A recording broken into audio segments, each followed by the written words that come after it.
ഇത്തവണ നിങ്ങൾ വോട്ട് ബഹിഷ്കരിക്കും എന്നുള്ളതാണ് പറയുന്നത്. വോട്ട് ബഹിഷ്കരിക്കും എന്ന് പറയില്ല, വോട്ട് ഒരിക്കലും ഞങ്ങൾ ബഹിഷ്കരിക്കില്ല. കാരണം എന്താണെന്ന് വെച്ചാൽ ഞങ്ങൾ പൊതുപ്രവർത്തകരാണ്. അപ്പൊ നിങ്ങൾ ആർക്ക് വേണ്ടി ഞങ്ങൾ നേതൃത്വം ഞങ്ങൾ കൂടുന്ന കൺവെൻഷനിൽ ഞങ്ങൾ പ്രഖ്യാപിക്കുമല്ലോ ആരെ കൂടെ നിൽക്കണം, ആരെ കൂടെ നിൽക്കണ്ടെന്ന്. സ്വാഭാവികമായിട്ടും CPM-നോടുള്ള ഒരു അസംതൃപ്തി കാരണമാണല്ലോ താങ്കൾ പുറത്തു വരുന്നത്.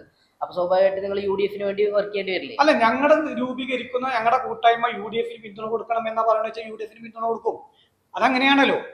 ഇപ്പൊ ഞാൻ ചോദിക്കട്ടെ, താങ്കൾ നേരത്തെ പറഞ്ഞതുപോലെ ചുവപ്പ് കൊടിയാണ് ഇഷ്ടം അല്ലെങ്കിൽ കമ്മ്യൂണിസ്റ്റ് പാർട്ടിയാണ്. ഞാൻ ചോദിക്കട്ടെ, കമ്മ്യൂണിസ്റ്റ് പാർട്ടിന്റെ ഞങ്ങള് എന്താ കമ്മ്യൂണിസ്റ്റ് പാർട്ടിക്ക് എന്താ പിന്നെ UDF-ന് പിന്തുണ കൊടുത്തൂടെ? ഇപ്പൊ വിമർശിക്കുന്നുണ്ടല്ലോ. ഇവരൊക്കെ ഇതിനു മുമ്പ് ആരെ കൂടെയായിരുന്നു, ആർക്കാണ് വാതിൽ തുറന്നു കൊടുത്തിരുന്നത്? ഇപ്പോൾ അപ്പുറത്ത് നിന്നത് ഞങ്ങൾ അന്നും ഇന്നും കമ്മ്യൂണിസ്റ്റുകാരായിട്ടാണ് നിൽക്കുന്നത്. CPM മണ്ണാർക്കാട് ഉണ്ടോ? ജില്ല മുഴുവൻ പാർട്ടിയുടെ സംസ്ഥാന സെക്രട്ടറിയും പാർട്ടിയെയും തെറി പറഞ്ഞ് നടന്ന് മത്സരിക്കുകയും ചെയ്ത MR മുരളി CPM ജില്ലാ സെക്രട്ടേറിയറ്റ് അംഗമല്ല. 500 കൂടുതൽ ആളുകൾ മണ്ണാർക്കാട് മേഖലക്ക് അന്ന് ഉണ്ടാവും. അത് 100% ഉറപ്പാണ്. 9 ബസ് ഉണ്ടാവും, അത് ചിലപ്പോൾ 10 ബസ്സാവാം. നിരവധി കാറുകൾ ഉണ്ടാവും. എല്ലാം മണ്ണാർക്കാട് കേന്ദ്രീകരിച്ച്. നമസ്കാരം, ദേശവാണി ഫിലിമിലേക്ക് സ്വാഗതം. ഇന്ന് എന്നോടൊപ്പം ഉള്ളത് മണ്ണാർക്കാട് CPM-ലെ മുൻ ബ്രാഞ്ച് സെക്രട്ടറിമാരായിരുന്ന അഷ്റഫുമാരാണ് ഇന്ന് എന്നോടൊപ്പം ഉള്ളത്. എന്തായാലും അസംതൃപ്തി വിഭാഗം എന്നുള്ള ഒരു വിഭാഗം മണ്ണാർക്കാട് രൂപപ്പെട്ടിരുന്നു എന്നുള്ള വാർത്ത വളരെയധികം പ്രചരണത്തിലുണ്ടായിരുന്നു. അവർ മത്സര രംഗത്തും ഉണ്ടായിരുന്നു ഈ തദ്ദേശ തെരഞ്ഞെടുപ്പിൽ. ഇപ്പോൾ 5-ാം തീയതി അസംതൃപ്തി വിഭാഗത്തിന്റെ അല്ലെങ്കിൽ DMF അല്ലേ പറയാ, മാർക്സിസ്റ്റ് കൂട്ടായ്മയുടെ ഒരു യോഗം അല്ലെങ്കിൽ കൺവെൻഷൻ വിളിച്ച ഒരു വാർത്ത പ്രചരിക്കുന്നുണ്ട്. എന്തായാലും അതിന്റെ വിശദാംശങ്ങൾ നമുക്കൊന്ന് ചോദിച്ചറിയാം. എങ്ങനെയാണ് മണ്ണാർക്കാട് നിന്നും എത്രത്തോളം ആളുകൾ അതിൽ പങ്കെടുക്കും? മണ്ണാർക്കാട് നിന്ന് ഏകദേശം 500 പരം ആളുകൾ മണ്ണാർക്കാട് മേഖലക്കകത്ത് നിന്ന് പങ്കെടുക്കുന്നുണ്ട്. വലിയ രീതിയിലുള്ള പരിപാടിയാണ് ഞങ്ങൾ സംഘടിപ്പിച്ചിട്ടുള്ളത്. ഈ CPIM-നകത്തുള്ള ഇവിടുത്തെ നേതാക്കന്മാരുടെ നിലപാടുകളോട് യോജിച്ചു പോകാൻ കഴിയില്ല എന്നുള്ള തീരുമാനത്തിന്റെ അടിസ്ഥാനത്തിലാണ് ഇത്തരത്തിലുള്ള തീരുമാനം ഞങ്ങളെല്ലാവരും കൂടി എടുത്തിട്ടുള്ളത്. അതിൻ്റെ അടിസ്ഥാനത്തിലാണ് 5-ാം തീയതി പാലക്കാട് ചന്ദ്രനഗറിലുള്ള പാർവതി ഓഡിറ്റോറിയത്തിൽ വെച്ച് നടക്കുന്നത്. അതിലേക്ക് മണ്ണാർക്കാട് മേഖലയിൽ ശേഷം 500-ൽ പരം ആളുകൾ തന്നെ പങ്കെടുക്കുന്നുണ്ട്. മനസ്സിലാക്കുന്നത് ഏകദേശം 8ഓളം ബസ്സുകൾ മണ്ണാർക്കാട് നിന്ന് പോകും എന്നുള്ള ഒരു വിവരം നമുക്ക് ലഭിക്കുന്നുണ്ട്. അത് ശരിയാണോ? 8 ബസ്സല്ല, 9 ബസ് മറ്റു കാറുകളും. 9 ബസ്സുകളും കാറുകളാണ് പങ്കെടുക്കുന്നത്. ഇതിൽ നിലവിലെ പാർട്ടി അംഗങ്ങളായ എത്ര പേര് പങ്കെടുക്കുന്നുണ്ട്? നിലവിൽ പാർട്ടി മെമ്പർഷിപ്പ് ഉള്ള എത്ര ആളുകൾ പങ്കെടുക്കും? ഇതിൽ പങ്കെടുക്കുന്ന 99% ഭൂരിപക്ഷം ആളുകളും പാർട്ടി മെമ്പർമാരായി നിന്ന ആളുകളാണ്. ഇപ്പോൾ നിലവിൽ മെമ്പർഷിപ്പ് പുതുക്കാത്ത ആളുകളാണ്.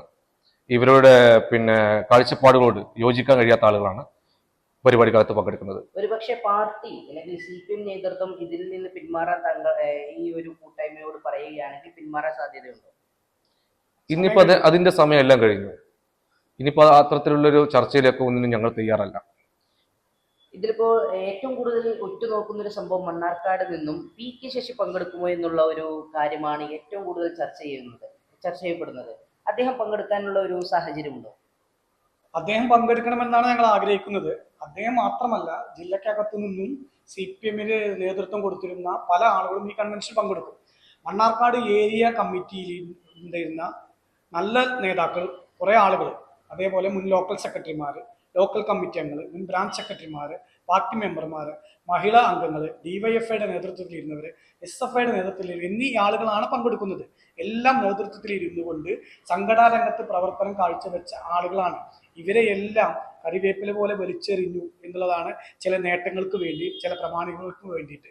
പക്ഷേ ഇവരെല്ലാം ഈ കമ്മ്യൂണിസ്റ്റ് ചിന്താഗതി കൊണ്ട് മുന്നോട്ട് പോകുന്നതിൻ്റെ അടിസ്ഥാനത്തിൽ തന്നെ ഞങ്ങളെല്ലാം ഒരു കുടക്കീഴിൽ ചെങ്കൊടി പിടിച്ച് ഞങ്ങൾ മുന്നേറുമെന്നാണ് എനിക്ക് പറയാനുള്ളത്. സമീപകാലത്ത് PK ശശി ഒരു KTDC സ്ഥാനത്ത് നിന്നും രാജിവെക്കുന്ന ഒരു സാഹചര്യം ഉണ്ടായിട്ടുണ്ട്. അതിനെങ്ങനെയാണ് നിങ്ങൾ നോക്കിക്കാണുന്നത്? അത് അദ്ദേഹത്തിന്റെ തീരുമാനമാണ്. അദ്ദേഹത്തെ ഗവൺമെന്റ് ഏൽപ്പിച്ചൊരു ജോലിയാണ്. അദ്ദേഹം ആ പാർട്ടിയിൽ നിൽക്കുമ്പോൾ, CPM-ൽ നിൽക്കുന്നതുകൊണ്ട് അദ്ദേഹത്തിന് കൊടുത്ത ഒരു അംഗീകാരമാണ്. അദ്ദേഹം തന്നെ നിങ്ങളോട് എല്ലാവരും പറഞ്ഞിട്ടുണ്ട്. അദ്ദേഹത്തിന്റെ സ്വയം തീരുമാനമാണ്. അതിനകത്ത് ഞങ്ങൾക്കൊന്നും അഭിപ്രായം പറയാനില്ല. അദ്ദേഹം എടുക്കുന്ന തീരുമാനങ്ങൾ അദ്ദേഹത്തിന് മാത്രമാണ്. അതിൽ ഞങ്ങളുടെ ആരുടെ അഭിപ്രായം എന്ന് പറഞ്ഞാൽ അത് ശരിയല്ല. അദ്ദേഹം ഈ ഒരു കൺവെൻഷനിൽ പങ്കെടുക്കും എന്നുള്ള ഒരു പ്രചരണം നടക്കുന്നുണ്ട്, ശരിയാണോ? പങ്കെടുക്കണം എന്നാണ് ഞങ്ങൾ ആഗ്രഹിക്കുന്നത്. കാരണം എന്താ വെച്ചാൽ ഈ ഒരുപാട് ആളുകൾ ഈ പാർട്ടിക്ക് വേണ്ടി വർഷങ്ങളോളം പാർട്ടിക്ക് വേണ്ടി ജീവിതം തന്നെ മാറ്റിവെച്ച ആളുകൾ ചില നേട്ടങ്ങൾക്ക് വേണ്ടി നിമിഷങ്ങൾ കൊണ്ട് കളഞ്ഞ് അങ്ങനെ അസംതൃപ്ത വിഭാഗം എന്ന് പറഞ്ഞ കുറേ ആളുകളുണ്ടെന്ന് ഈ പാർട്ടിക്കകത്ത്. ഇപ്പോ ഈ പറയുന്ന ആളുകളൊക്കെ എങ്ങനെയാണ് ഈ പാർട്ടിയിലേക്ക് വന്നത് എന്നുള്ളതെന്ന് പരിശോധിക്കണം, നല്ലതാണ്. പിന്നെ ഇവര് പറയുന്നുണ്ടല്ലോ, ഞങ്ങള് പിന്നെ പിന്നെ ഒരു പാർട്ടി ഉണ്ടാക്കി അപ്പിടിയാണ് പിടിയാണെന്നൊക്കെ പറയുന്നുണ്ട്. ഞാൻ ചോദിക്കട്ടെ, ഇവിടെ ഒരു പാർട്ടി ഉണ്ടാക്കി ജില്ല മുഴുവൻ പാർട്ടിയുടെ സംസ്ഥാന സെക്രട്ടറിയും പാർട്ടിയെയും തെറി പറഞ്ഞ് നടന്ന് മത്സരിക്കുകയും ചെയ്ത MR മുരളി ഇന്ന് CPM ജില്ലാ സെക്രട്ടേറിയറ്റ് അംഗമല്ലേ? ആണോ? അല്ലേ? അപ്പോ എന്ത് യോഗ്യതയാണ് അവർക്കൊക്കെ ഞങ്ങളോട്? ഞങ്ങളൊന്നും വേറെ ഒന്നിലേക്കല്ലല്ലോ പോകുന്നത്. ഞങ്ങൾ ഒരേ ആശയമുള്ള ഒരേ ചിന്താഗതിയുള്ള ആളുകൾ ഒരു പ്ലാറ്റ്ഫോമിനകത്ത് നിൽക്കുക എന്ന് പറയുന്നത് ഞങ്ങൾ ഇന്നും ആ വിശ്വാസം അർപ്പിച്ചുകൊണ്ടാണ്. ഞങ്ങൾ പിന്നെ ഇതിനു മുമ്പുള്ള എല്ലാ നേതാക്കളെയും ഞങ്ങൾക്ക് വിശ്വാസമുണ്ട്. അതിൻ്റെ കൂട്ടായ്മയുടെ ഭാഗമായിട്ട് പാലക്കാട് ജില്ലക്കകത്ത് ഞങ്ങളെപ്പോലുള്ള നിരവധി ആളുകളുണ്ട്. ഞങ്ങളെല്ലാം മറ്റുള്ളവരിലേക്കൊന്നും പോവാതെ ഞങ്ങൾ ഒന്നിച്ചു നിൽക്കാനാണ് ഞങ്ങൾ തീരുമാനം. അതിന്റെ ഒരു ഈ പാർട്ടിയുടെ സാഹചര്യം എങ്ങനെ കടന്നു പോകുന്നത്? CPM മണ്ണാർക്കാട് ഇപ്പോൾ ഉണ്ടോ? ഒക്കെ ഒരു ഹാസ്യ കഥാപാത്രങ്ങളായിട്ട് മാറി നിൽക്കല്ലേ. മണ്ണാർക്കാട് ഇപ്പോൾ ഏറ്റവും വലിയ ഉദാഹരണമാണ് CPM സംസ്ഥാന സെക്രട്ടറി ഗോവിന്ദമാഷ് വന്നത്. ഇവിടെ ആയിരക്കണക്കിന് ആളുകൾ ഗ്രൗണ്ടിനകത്ത്, നമ്മുടെ ആശുപത്രി പടിക്ക് കിനാദിൽ ഗ്രൗണ്ട്, നിങ്ങളെല്ലാം ഇതിനു മുമ്പ് കണ്ടിട്ടുണ്ട്, സകല ചാനലുകൾക്കകത്തും വന്നുള്ള കാര്യമാണ്. ആയിരക്കണക്കിന് ആളുകൾ ഗ്രൗണ്ടിലും അതിലപ്പുറം ആളുകൾ റോഡിൽ നിരന്നൊരു കാലഘട്ടം ഉണ്ടായിരുന്നു. കഴിഞ്ഞ ഗോവിന്ദമാഷ് പിന്നെ ആദ്യമായിട്ട് സംസ്ഥാന സെക്രട്ടറി ആയ സമയത്ത് നടത്തിയ ജാഥക്കകത്ത് നടന്ന പരിപാടിയുടെ വിഷയം നിങ്ങളത് പരിശോധിക്കുക. ഇപ്പോൾ മണ്ണാർക്കാട് നടന്ന വിഷയം നിങ്ങൾ പരിശോധിക്കുക. അപ്പോൾ നേതൃത്വത്തിന്റെ പോരായ്മ മണ്ണാർക്കാട് എന്നല്ല, പാലക്കാട് ജില്ലക്കകത്ത് നല്ലോണം ഉണ്ട്. ഈ പാലക്കാട് ജില്ലാ നേതൃത്വത്തിന്റെ, മണ്ണാർക്കാട് നേതൃത്വത്തിന്റെ കഴിവുകേട്, അവരുടെ കാഴ്ചപ്പാട്, അവരുടെ നിലപാട്, അതൊരിക്കലും കമ്മ്യൂണിസ്റ്റ് പാർട്ടിക്ക് നല്ല രീതിയിൽ കൊണ്ടുപോകാൻ കഴിയില്ല എന്ന് തന്നെയാണ് ഞങ്ങൾക്ക് അതുമായി ബന്ധപ്പെട്ട് പറയാനുള്ളത്. അതിന്റെ അടിസ്ഥാനത്തിലാണ് ഞങ്ങൾ ഇത്തരത്തിൽ നിലപാടിനെ സ്വീകരിച്ചത്. ഇവരുടെ തെമ്മാടിത്തരങ്ങളെ പിന്നെ ചൂണ്ടിക്കാണിച്ചതിന്, ഇവരുടെ പിന്നെ കാഴ്ചപ്പാടുകളെ ഞങ്ങൾ തുറന്നു പറഞ്ഞതിനാണ് ഞങ്ങൾക്കെതിരെയുള്ള നടപടി സ്വീകരിച്ചത്. അഷഫിന്റെ ബ്രാഞ്ചുകൾ പിരിച്ചുവിട്ടത്, എനിക്കെതിരെ പരാതികളും കേസുകളും ഉണ്ടാക്കിയതെല്ലാം ഇവരുടെ നിലപാടുകളെ ചോദ്യം ചെയ്തതിന് പേരിലാണ്. CPIM സംബന്ധിച്ചിടത്തോളം അതിലെ ഒരു പാർട്ടി സഖാവിന് ചർച്ചകൾ ചെയ്യാനുള്ള അധികാരമുണ്ട്. ആ പാർട്ടിക്കകത്തും പാർട്ടി ബ്രാഞ്ചിനകത്ത് ആയിക്കോട്ടെ, അല്ലെങ്കിൽ ഏരിയ കമ്മിറ്റിക്കകത്ത് ആയിക്കോട്ടെ, ചർച്ചകൾ ചെയ്യാനും ആ ചർച്ചകൾക്ക് തീരുമാനമെടുക്കാനുള്ള കഴിവെന്തുണ്ടാവണം? പാർട്ടിക്കുണ്ടാവണം. അത് പാർട്ടിക്ക്, മണ്ണാർക്കാട് പാർട്ടിക്കെന്നല്ല, പാലക്കാട് ജില്ലാ നേതൃത്വം നഷ്ടപ്പെട്ടിട്ടുണ്ട്. ആ നഷ്ടപ്പെട്ടതിന്റെ അടിസ്ഥാനത്തിൽ മണ്ണാർക്കാട് മുൻ ഏരിയ കമ്മിറ്റി മെമ്പർമാരടക്കമുള്ള ആളുകളാണ് പിന്നെ ഇതിനകത്ത് പങ്കെടുക്കുന്നത്. ഇത് പാലക്കാട് ജില്ലക്കകത്ത് മാത്രമല്ല, പാലക്കാട് ജില്ലക്കകത്ത് മുഴുവൻ ആളുകളും, നിങ്ങളിപ്പോൾ ഇന്നത്തെ രാവിലത്തെ 10 ന്യൂസ് TV ചാനൽ കണ്ടല്ലോ ഉള്ളത്, പഴയ മുൻ ഏരിയ സെക്രട്ടറിമാരടക്കമുള്ള ആളുകളെല്ലാം ഈ പരിപാടിക്കകത്ത് പങ്കെടുക്കുന്നുണ്ട്. അപ്പോൾ വലിയൊരു കൂട്ടം, ഒരു 5000-ഓളം ആളുകളെ പങ്കെടുപ്പിച്ചുകൊണ്ടാണ് ഞങ്ങൾ ഈ പരിപാടി സംഘടിപ്പിക്കുന്നത്. ഞങ്ങൾ പ്രതീക്ഷിക്കുന്നതിന് അപ്പുറത്തേക്ക് ആളുകൾ ഇതുമായി ബന്ധപ്പെട്ട് ഞങ്ങളോട് സഹകരിക്കും തന്നെയാണ് ഞങ്ങൾ വിശ്വസിക്കുന്നത്. ഇപ്പൊ നിലവില് പാർട്ടി മെമ്പർഷിപ്പ് പുതുക്കുന്നതുമായി ബന്ധപ്പെട്ട് വലിയ രൂപത്തിൽ ചർച്ചകൾ നടക്കുന്നുണ്ട്. കുറെ ആളുകളുടെ മെമ്പർഷിപ്പ് പുതുക്കുന്നില്ല എന്നുള്ള ഒരു വിവരം എനിക്ക് ലഭിക്കുന്നുണ്ട്. ശരിയാണോ? 100%. ഞങ്ങളെ പിന്നെ നിരവധി ആളുകൾ ബന്ധപ്പെടുന്നുണ്ട്. ഞങ്ങളെല്ലാം മെമ്പർഷിപ്പ് പുതുക്കുന്നില്ല, ഞങ്ങൾ ഇവരുമായിട്ടുള്ള പിന്നെ ഇവരുമായിട്ടുള്ള ബന്ധത്തിൽ തുറന്നു പോകാൻ താല്പര്യമില്ല എന്ന് പറഞ്ഞ് നിരവധി മണ്ണാർക്കാട് മേഖലക്കകത്ത്, മണ്ണാർക്കാട് ഏരിയ കമ്മിറ്റി കീഴിലെ, മണ്ണാർക്കാട് ലോക്കൽ കമ്മിറ്റി കീഴിലെ നിരവധി ബ്രാഞ്ചുകാർ ആളുകൾ ഞങ്ങളുമായി ബന്ധപ്പെടുന്നുണ്ട്. അതൊക്കെ അവരെടുക്കുന്ന തീരുമാനമാണ്.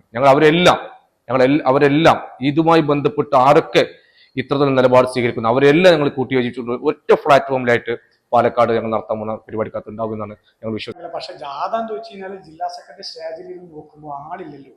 ജില്ലക്കകത്ത് സംസ്ഥാന സെക്രട്ടറിക്ക് കൊടുത്ത ഏറ്റവും മോശപ്പെട്ട ജാഥ എന്ന് പറയുന്നത് മണ്ണാർക്കാട് ജാഥയാണ്. അത് പരിശോധിച്ചാൽ ഞങ്ങൾക്ക് അറിയും. ഷൊർണൂർ, ഒറ്റപ്പാലം, കോങ്ങാട് എല്ലാം പരിശോധിക്കുമ്പോൾ ഏറ്റവും ആള് കുറഞ്ഞ ഒരു ജാഥയാണ് മണ്ണാർക്കാടിന്റെ ജാഥ. അതെന്താ? മണ്ണാർക്കാട് നേതൃത്വത്തിന് ആളുകളെ കൂട്ടിപ്പിടിക്കാനുള്ള അറിയില്ല. കാരണം എന്താ വെച്ച് കഴിഞ്ഞാൽ, ഞാൻ ചോദിക്കട്ടെ, ഈ പ്രശ്നങ്ങളെല്ലാം പറഞ്ഞു തീർക്കണമെന്നും വിട്ടുനിൽക്കുന്നവരെ കൂട്ടിച്ചേർത്ത് കൊണ്ട് പാർട്ടി മുന്നോട്ട് പോകണമെന്നും സംസ്ഥാന കമ്മിറ്റി റിപ്പോർട്ട് ഉണ്ടല്ലോ. എന്തുകൊണ്ട് ഇവിടുത്തെ നേതൃത്വം ഞങ്ങളെ ആരും വിളിച്ച് സംസാരിച്ചിട്ടില്ല? ഇത്രയും ആളുകൾ, ഇപ്പൊ ഞാൻ പറയട്ടെ, എന്റെ മണ്ണാർക്കാട് മുനിസിപ്പാലിറ്റിക്കകത്ത് 20 ആളിലെ പുറത്താക്കിയ 20 ആള്. ഇതേപോലെ ഓരോ ലോക്കൽ കമ്മിറ്റി എടുത്തോളൂ നിങ്ങൾ, 200ഓളം ആളുകൾ പുറത്താണ്. ഈ 200ഓളം ആളുകൾ എന്ന് പറയുന്നത് പെട്ടെന്ന് വന്നതൊന്നുമല്ല. സമരം ചെയ്ത് നന്നായി പരിചയണ്ട വിദ്യാർത്ഥി ബാലസംഘം, SFI, DYFI രംഗത്ത് കൂടെ പ്രവർത്തിച്ച് 35-40 വർഷത്തോളം 50 വർഷത്തോളം പ്രവർത്തിച്ച ആളുകളാണ്. അല്ലാതെ പെട്ടെന്ന് വന്നിട്ട് നേതാവിന് വാതിൽ തുറന്നോർത്ത് വന്നതൊന്നുമല്ല. അങ്ങനെ വാതിൽ തുറന്നു കൊടുത്ത ആളുകളാണെന്നും നിൽക്കുന്നത്. ഈ പറയുന്ന ആളുകളൊക്കെ ഇതിനു മുമ്പ് ഏത് ഭാഗത്തായിരുന്നു എന്നുള്ളത് പരിശോധിക്കുന്ന നല്ലതാണ്. ഇപ്പൊ വിമർശിക്കുന്നുണ്ടല്ലോ, ഇവരൊക്കെ ഇതിനു മുമ്പ് ആരെ കൂടെയായിരുന്നു? ആർക്കാണ് വാതിൽ തുറന്നു കൊടുത്തിരുന്നത്? ഇപ്പോൾ അപ്പുറത്ത് നിന്നത് ഞങ്ങൾ അന്നും ഇന്നും കമ്മ്യൂണിസ്റ്റുകാരായിട്ടാണ് നിൽക്കുന്നത്. ആ കാലത്തും ഞങ്ങൾക്കൊരു നിലപാടുണ്ടായിരുന്നു, ഈ കാലത്തും ഒരു നിലപാടുണ്ട്. ഒരു നിലപാട് എന്ന് പറയുന്നത് തെറ്റുകൾ ചൂണ്ടിക്കാണിക്കും. അത് ആര് നേതൃത്വത്തിൽ ഇരുന്നാലും അത് തെറ്റല്ലെങ്കിൽ ഞങ്ങൾ തിരുത്താൻ ഞങ്ങൾ പറഞ്ഞത് തെറ്റാണെങ്കിൽ നിങ്ങൾ പറഞ്ഞത് തെറ്റാണെന്നും തിരുത്തപ്പെടാൻ നേതൃത്വം തയ്യാറാവണം. ഇത് അതില്ലല്ലോ. ചില പ്രമാണിമാർ പറയാണ് അവർക്കെതിരെ ചർച്ച ചെയ്തപ്പോൾ ആ ബ്രാഞ്ച് പിരിച്ചുവിടണം. ആ ബ്രാഞ്ച് പിരിച്ചുവിടുന്ന പുറത്തുനിന്ന് ഒരു പ്രമാണി പറയുമ്പോൾ അത് പിരിച്ചുവിടാൻ നിൽക്കുക. അപ്പൊ ഏരിയ സെക്രട്ടറി പറയുകയാണ് നിങ്ങൾ കണ്ട് മീഡിയ വണ്ണിനോട് അതൊക്കെ ഞങ്ങൾ എടുത്ത തീരുമാനമാണ്, ചില ഗൂഢാലോചനയുടെ ഭാഗമായിട്ട് എടുത്ത തീരുമാനമാണ്. അപ്പോൾ ഈ ബ്രാഞ്ച് പിരിച്ചുവിടാൻ മുന്നേ തീരുമാനം ഉണ്ടെങ്കിൽ ആ ബ്രാഞ്ച് സമ്മേളനം നടത്തേണ്ട ആവശ്യമില്ലല്ലോ. അപ്പൊ സംഘടന എന്താ എന്നും ഈ സംഘടനയിലെ ആളുകളെ എങ്ങനെ മുന്നോട്ട് കൊണ്ടുപോകണമെന്നും നേതൃത്വത്തിന് അറിയില്ല. ആണെങ്കിൽ മണ്ണാർക്കാടിന്റെ ചരിത്രത്തിൽ ഇങ്ങനെ ഒരു പ്രശ്നം ഉണ്ടായിട്ടില്ല. ഇതിനു മുമ്പ് ഇരുന്ന ഏരിയ സെക്രട്ടറിമാര് UT രാമകൃഷ്ണനാണെങ്കിലും ഇത്ര തെറ്റുണ്ടായിട്ടില്ല, ഇത്ര ആളുകൾ വിട്ടുനിന്നിട്ടില്ല. ഇന്ത്യനൊക്കെ നിൽക്കുമ്പോൾ ഇതിന്റെ 2 ടീം ഉണ്ടായിട്ടില്ലേ? ആരെങ്കിലും പാർട്ടി വിട്ടുപോയിട്ടുണ്ടോ? ശേഖരട്ടൻ നിൽക്കുമ്പോൾ എന്താ പാർട്ടി വിട്ടുപോയിട്ടുണ്ടോ? PK ശശി ഏരിയ സെക്രട്ടറി ആവുന്ന കാലത്ത് രണ്ട് ചിന്താഗതിയിൽ നിൽക്കുമ്പോഴും പാർട്ടിയുടെ കൂടെ എല്ലാവരും പിടിച്ചു നിർത്താൻ ശ്രമിച്ചിട്ടുണ്ട്. 2 ചിന്താഗതിയും 2 ഗ്രൂപ്പും ഒക്കെ കാലങ്ങളായിട്ടുള്ളതാണ്. പാർട്ടിക്കകത്ത് 2 അഭിപ്രായ വ്യത്യാസം ഉണ്ടാവും. പക്ഷെ എല്ലാവരെയും കൂട്ടിപ്പിടിച്ച് കൊണ്ടുപോവുക എന്നുള്ളതാണ് ഒരു നേതൃത്വം പഠിക്കേണ്ടത്. ആ നേതൃത്വം ഇപ്പോഴുള്ള നേതൃത്വത്തിന് അതറിയില്ല. ഇപ്പൊ ഞാനും മാത്രം മതി, അല്ലെങ്കിൽ ഞാനും എൻ്റെ 2 പേരും മാത്രം മതി പാർട്ടി വിസ അടക്കാനും തുറക്കാനും ഒരാൾ, അത്രേ വേണ്ടുള്ളൂ. ആ നിലയിലേക്കാണ് മണ്ണാർക്കാട്ടെ പാർട്ടി പോകുന്നത്. അതിന്റെ ഭാഗമായിട്ട് ഇവിടെ സംഭവിച്ചൊക്കെ നിങ്ങൾ കണ്ടില്ലേ? തെരഞ്ഞെടുപ്പിനെ ബാധിച്ചതൊക്കെ. തെരഞ്ഞെടുപ്പിന് ഒരു കോട്ടം പറ്റിയിട്ടില്ല എന്നേ പാർട്ടി പറയുള്ളൂ. അത് ഞങ്ങൾക്ക് ഓർമ്മിച്ച കാലം മുതൽ ഒരു സീറ്റും കിട്ടാത്തപ്പോഴും പാർട്ടി നേതൃത്വം പറയുന്ന ഒരു വാക്കാണ്. കാരണം വോട്ട് കൂടുന്നു. ഓരോ 5 കൊല്ലം കൂടുമ്പോഴും ലക്ഷക്കണക്കിന് വോട്ടർമാർ 18 വയസ്സായവർ കൂടും. അപ്പൊ വോട്ടും കൂടും. അപ്പൊ വരാൻ പോകുന്ന തെരഞ്ഞെടുപ്പിൽ നിങ്ങൾ UDF വേണ്ടി പ്രവർത്തിക്കുമെന്നുള്ളതാണ്. അല്ല, ആ നിലപാട് ഞങ്ങൾ എടുത്തിട്ടില്ല. കാരണം എന്താ വെച്ച് കഴിഞ്ഞാൽ ഞങ്ങൾ എടുക്കുന്ന നിലപാട് ഇപ്പോൾ ഞങ്ങളൊരു കൂട്ടായ്മ രൂപീകരിക്കുക എന്നുള്ളതാണ്. ഞങ്ങളെ സംബന്ധിച്ച് ഞങ്ങൾ വേറെ ഒരു രാഷ്ട്രീയ പാർട്ടിയിലേക്കും പോകാൻ ഞങ്ങൾക്ക് താല്പര്യമില്ല. ഞങ്ങളെ സംബന്ധിച്ച് ഞങ്ങൾ കമ്മ്യൂണിസ്റ്റുകാരാണ്, മാർക്സിസ്റ്റ് ചിന്താഗതിയുമായി മുന്നോട്ട് പോകുന്നവരാണ്, ചുവന്ന കൊടിയാണ് ഞങ്ങൾക്ക് ഇഷ്ടം. അതുകൊണ്ട് തന്നെ ഞങ്ങൾ എല്ലാവരും ഒന്നിച്ചു നിൽക്കുക എന്നുള്ളതാണ്. അപ്പൊ ഇത്തവണ നിങ്ങൾ വോട്ട് ബഹിഷ്കരിക്കും എന്നുള്ളതാണ് പറയുന്നത്? വോട്ട് ബഹിഷ്കരിക്കും എന്ന് പറയില്ല, വോട്ട് ഒരിക്കലും ഞങ്ങൾ ബഹിഷ്കരിക്കില്ല. കാരണം എന്ന് വെച്ചാൽ ഞങ്ങൾ പൊതുപ്രവർത്തകരാണ്. അപ്പൊ നിങ്ങൾ ആർക്ക് വേണ്ടി ഞങ്ങൾ നേതൃത്വം ഞങ്ങൾ കൂടുന്ന കൺവെൻഷനിൽ ഞങ്ങൾ പ്രഖ്യാപിക്കുമല്ലോ ആരെ കൂടെ നിൽക്കണം, ആരെ കൂടെ നിൽക്കണ്ടെന്ന്. സ്വാഭാവികമായിട്ടും CPM-നോടുള്ള ഒരു അസംതൃപ്തി കാരണമാണല്ലോ താങ്കൾ പുറത്തു വരുന്നത്. അപ്പൊ സ്വാഭാവികമായിട്ട് നിങ്ങൾ UDF വേണ്ടി വർക്ക് ചെയ്യേണ്ടി വരില്ലേ? അല്ല, ഞങ്ങളുടെ രൂപീകരിക്കുന്ന ഞങ്ങളുടെ കൂട്ടായ്മ UDF പിന്തുണ കൊടുക്കണം എന്നാ പറയുന്നത് വെച്ചാൽ UDF പിന്തുണ കൊടുക്കും. അതങ്ങനെയാണല്ലോ. ഇപ്പൊ ഞാൻ ചോദിക്കട്ടെ, താങ്കൾ നേരത്തെ പറഞ്ഞതുപോലെ ചുവപ്പ് കൊടിയാണ് ഇഷ്ടം, അല്ലെങ്കിൽ കമ്മ്യൂണിസ്റ്റ് പാർട്ടിയാണ്. ഞാൻ ചോദിക്കട്ടെ, കമ്മ്യൂണിസ്റ്റ് പാർട്ടിന്റെ ഞങ്ങള് എന്താ കമ്മ്യൂണിസ്റ്റ് പാർട്ടിക്ക് എന്താ പിന്നെ UDF പിന്തുണ കൊടുത്തൂടെ? ഞാൻ ചോദിക്കട്ടെ, കോൺഗ്രസ് പാർട്ടി എന്താ LDF പിന്തുണയില്ലേ? മാണി പാര കൂടെ കേരള കോൺഗ്രസിന് മാണി എന്തൊക്കെ നിയമസഭയിൽ കാട്ടിക്കൂട്ടി, എന്തൊക്കെ പറഞ്ഞു മാണിന്. ഇന്ന് മാണി കോൺഗ്രസ് അല്ലേ? ആരെ കൂടെയാണ്? ഇടതുപക്ഷത്തിന്റെ കൂടെ അല്ലേ? അങ്ങനെ ഇടതുപക്ഷം വലതുപക്ഷം നമ്മൾ എടുക്കുന്ന നിലപാട് എവിടെയാണോ എന്നുള്ളതാണ്. ഇപ്പൊ എന്താ CMP കമ്മ്യൂണിസ്റ്റ് പാർട്ടി അല്ലേ? RSP എന്താണ്? അപ്പോ അതിലല്ല അർത്ഥം ഞങ്ങൾ എടുക്കുന്ന നിലപാട് എന്നുള്ളതാണ്. കാരണം ഞങ്ങൾ പറയുന്നത് ഞങ്ങളുടെ കൂട്ടായ്മ എന്ത് തീരുമാനമെടുക്കുന്നു, ഒരു തീരുമാനത്തിന്റെ കൂടെ പോവുക എന്നുള്ളതാണല്ലോ പ്രവർത്തനം. ഏറ്റവും കൂടുതൽ വിമർശനം വന്നിട്ടുള്ളത് താങ്കൾ ഒരു കാലത്ത് PK ശശിക്കെതിരെ ഒരുപാട് സംസാരിച്ച ഒരു വ്യക്തിയാണെന്നാണ് താങ്കളെ കുറിച്ച് ഏറ്റവും കൂടുതൽ വിമർശനം ഉയരുന്ന സംഭവം. ഞാൻ PK ശശി എന്ന വ്യക്തിക്കെതിരെ ഞാൻ സംസാരിച്ചിട്ടില്ല. ഞാൻ പറയുന്നത് ആര് നേതൃത്വത്തിൽ ഇരുന്നാലും തെറ്റ് കണ്ടാൽ ഞാൻ ചൂണ്ടിക്കാണിക്കും. അന്ന് അദ്ദേഹത്തിന്റെ കൂടെ ഉണ്ടായിരുന്ന മുഴുവൻ ആളുകളും ഇന്ന് അദ്ദേഹത്തിനെതിരാണ്. ഞാൻ ചൂണ്ടിക്കാണിച്ച ആളുകൾ മുഴുവൻ അദ്ദേഹത്തിന്റെ കൂടെയായിരുന്നു അന്ന്. അപ്പൊ ഞാൻ തെറ്റുകൾ ചൂണ്ടിക്കാണിച്ചിട്ടുണ്ട്. ഇന്ന് അതേ ആളുകൾ അദ്ദേഹത്തെ മാത്രം മാറ്റി നിർത്തിയിട്ട് ഇപ്പുറത്ത് വന്ന് കമ്മിറ്റി ഉണ്ടാക്കിയിട്ട് അദ്ദേഹത്തിനെതിരെ പോരാടുകയാണ്. അപ്പോഴും അതേ തെറ്റ് ആവർത്തിക്കുകയാണല്ലോ.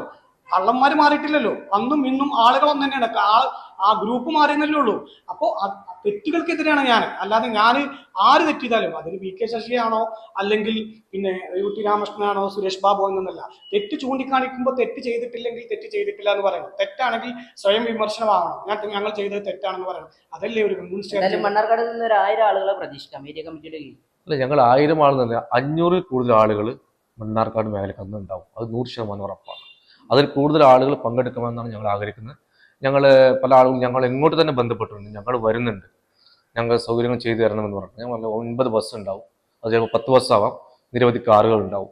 എല്ലാം മണ്ണാർക്കാട് കേന്ദ്രീകരിച്ച്. മണ്ണാർക്കാട് നിയോജക മണ്ഡലത്തിൽ ഒരു സ്ഥാനാർത്ഥി, നിങ്ങളുടെ ഒരു സ്ഥാനാർത്ഥിയെ പ്രതീക്ഷിക്കാൻ കഴിയില്ല? അതൊന്നും ഇപ്പൊ നമുക്ക് പറയാൻ വേണ്ടി കഴിയില്ല. അതിനെക്കുറിച്ചൊന്നും ചർച്ചകളില്ല. ഇതെല്ലാം ഞങ്ങൾക്കൊരു നേതൃത്വം ഉണ്ടാവും. ആ നേതൃത്വം കൂടി ആലോചിച്ച് ഞങ്ങൾ അത് തീരുമാനമെടുക്കുള്ളൂ. നേതൃത്വം എന്ത് പറയുന്നു ആ തീരുമാനത്തിലേക്കാണ് ഞങ്ങൾ പോവുക.